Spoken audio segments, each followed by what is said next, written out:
Bismillahirrahmanirrahim. Assalamualaikum warahmatullahi wabarakatuh. Gimana, apa kabar semua? Semoga sehat dan baik selalu di tempat masing-masing. Hari ini kita akan melanjutkan tentang metodologi penelitian tasawuf ya, mata kuliah kita tentang perumusan masalah dan juga pembahasan hal-hal apa saja dalam unsur-unsur apa saja yang perlu kita lakukan, yang perlu kita tulis dalam penulisan rumusan masalah dan juga pembahasan. Pertama, tentang rumusan masalah. Rumusan masalah itu mengindikasikan pertama sebagai faktor penyebab suatu penelitian menjadi ada dan dapat dilakukan. Kemudian yang kedua, juga rumusan masalah ini sebagai pedoman, penentu arah atau fokus dari suatu penelitian. Nanti kita akan lihat implikasinya terhadap pembahasan.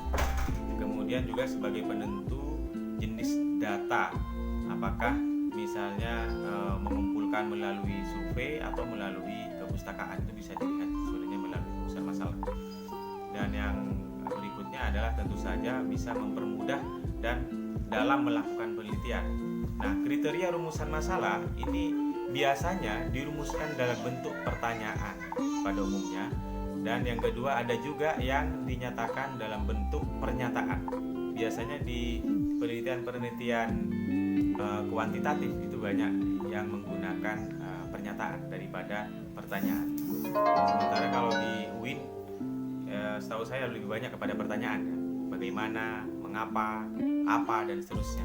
Kemudian kriteria yang kedua, rumusan masalah ini hendaknya juga jelas dan juga padat, tidak multitafsir, berisi implikasi adanya data sehingga penting untuk dipecahkan.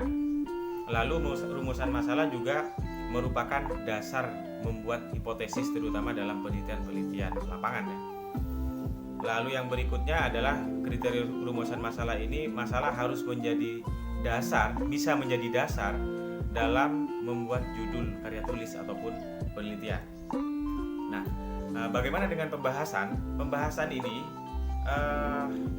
bisa bersumber dari data penelitian, merujuk pada pendapat pakar tertentu ya, ataupun menurut perkembangan logika yang kita lakukan. Kadang juga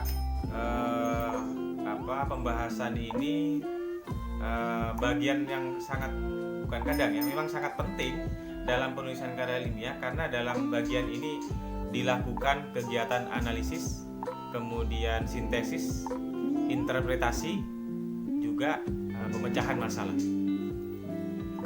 Isi pembahasan tidak boleh menyimpang dan harus dilandasi oleh teori-teori yang dikutip. Seringkali saya temukan dalam membangun kerangka teori itu sangat bagus sekali, tetapi begitu masuk ke pembahasan, kerangka teori biasanya di bab 1 ya, begitu masuk di pembahasan itu tidak bunyi, artinya teori itu tidak dipakai dan kadang terpisah. Itu juga harus menjadi perhatian. Semakin banyak dan runtut pembahasan, penilaian langsung terkesan bahwa karya ini dianggap baik dan bisa diterima. Itu. Kemudian pembahasan juga penting disadari merupakan jawaban dari rumusan masalah.